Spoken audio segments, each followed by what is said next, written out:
The same person that robbed me for like $500 for a session ended up being in the studio while I was there with the president of the label. Blu Cantrell. You were singing, fool. And you made a choice to work with someone, and you probably didn't realize how nefarious he was when you got involved with him. I didn't. Did she really have him locked down? I think so. I think they're in love. I think they're in love. Politics. No, I really do think they're in love.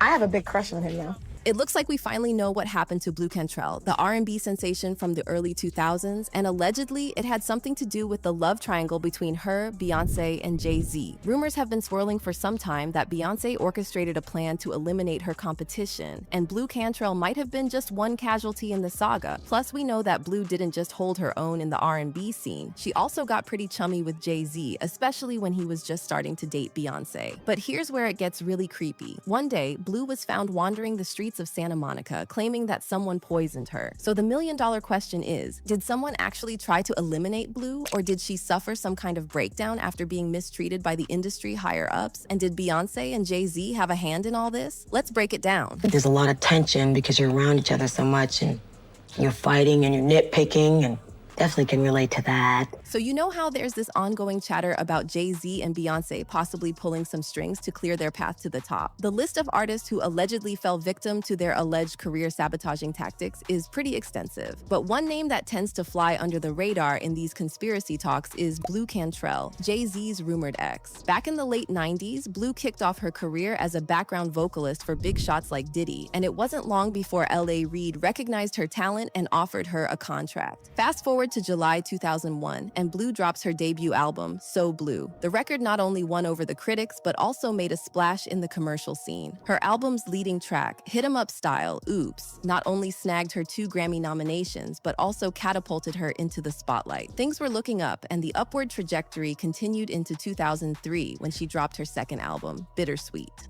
But here's where the plot thickens. In 2001, Blu found herself getting cozy with none other than Jay-Z, who had just started courting Beyoncé. In the same period, Beyoncé was busy carving out her solo career, and wouldn't you know it, in 2003, the same year Blu released Bittersweet, Beyoncé's debut album, Dangerously in Love, hit the shelves. Rumor has it that this musical clash led to a heated rivalry between Beyoncé and Blu, and that Beyoncé wasn't just worried about Blu's rising success, but also had suspicions about her and Jay. Now Blu was quick to downplay any romantic involvement, insisting that it was all platonic. But then came the infamous Wendy Williams interview. When asked if things ever went beyond friendship with Jay, instead of flat out denying it, Blu let out a nervous laugh and dodged the question. Have you ever kissed Jay-Z romantically?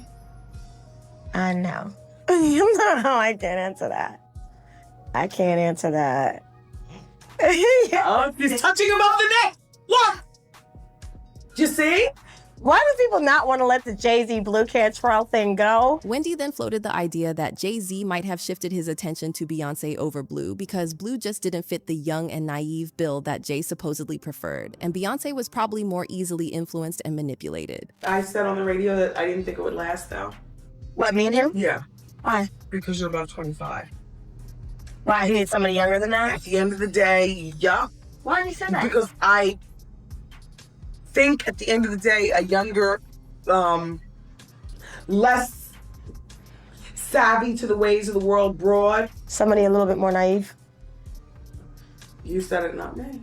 But the drama didn't stop there. After Beyoncé and Jay-Z dropped the music video for their 2003 collaboration, Bonnie and Clyde, things took a messy turn. Blu didn't hold back and publicly claimed that the video was suspiciously similar to the promo for her song Roundup, which, by the way, hit the scenes first. But this copycat business apparently wasn't a one-time thing. In November 2002, Blu released a collab with Sean Paul titled Breathe, and just a few months down the road, Beyoncé dropped Baby Boy, featuring none other than Sean Paul. And remember how on Baby Boy, Beyoncé belts out the line, "Let me breathe." Coincidence? Maybe, but the coincidences keep piling up. Another track from Beyoncé's debut album, Signs, features lyrics like, "I was in love with a Sagittarius. I wish he was a Virgo, the same sign as me, and know how to show me love cause I've been hurt by a Pisces." Well, Jay-Z is a Sagittarius and Blu Cantrell is Pisces, Sue. Another coincidence? Now, when all these coincidences were brought up in a 2003 interview with The Guardian, Blu laid it straight, saying, "I'm an adult, she's younger, and if she's doing what what you're saying, then she's being a little immature.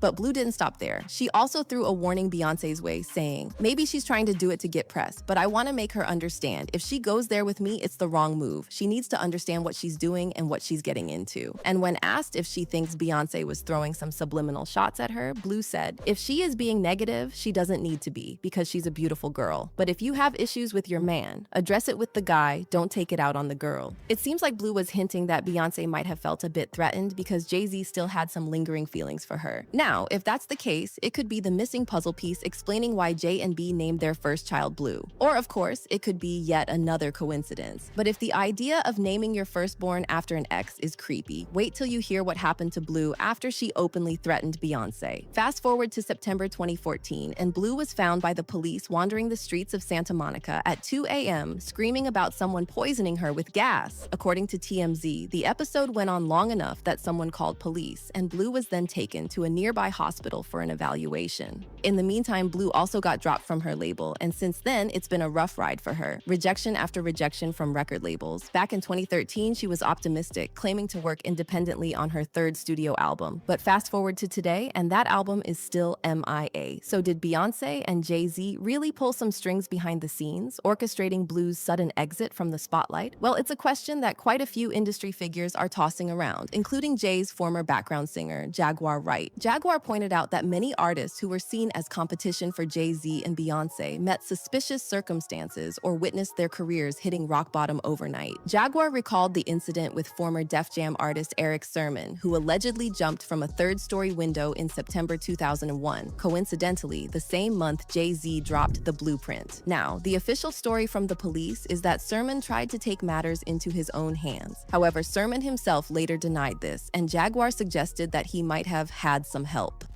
Yeah, they said Eric jumped. I don't think he jumped. I think he had help. Jaguar then directly addressed Blu Cantrell and encouraged her to speak out on her past with Jay-Z. Blu. The first Blu. Not they daughter Blu. Blu Cantrell. You were singing, fool. And you made a choice to work with someone, and you probably didn't realize how nefarious he was when you got involved with him. I didn't. Blu, it's time to talk. Jay-Z worked very hard to erase you and me, just like he did L, just like he did his relationship with R. Kelly, just like he did his relationship with Aaliyah. And it looks like Blu took Jaguar's advice because an interview recently surfaced where she hinted that someone might have sabotaged her career on purpose. And while Blu obviously can't name any names to avoid getting sued for defamation, it's pretty clear what she meant. She explained that after the whole Beyoncé and Jay-Z drama, she allegedly started experiencing issues with her label, Arista Records, when they forgot to renew her contract. I would have got my lawyer because that lawyer ended up representing them, which was a conflict of interest, so they were all working together to basically take what was mine. Blu said. Nobody really knows the whole truth but me and them, but I was really taken advantage of. Now, fans are connecting the dots and pointing out that it's not just Blu Cantrell. Many other female artists suffered a similar fate after allegedly becoming a threat to Beyoncé, from Maya and Amerie to Tira Marie and Carrie Hilson. One fan said, her breakdown was similar to Martin Lawrence. These companies really do try to kill their artist actors off if they don't comply with them. The industry is wicked. And someone else added, Jay-Z's name comes up a lot when it comes to female, where are they now documentaries. Karma never forgets. But what's your take on all this? Do you think Beyoncé really had something to do with Blu Cantrell's disappearance? Comment down below and don't miss out on this next video.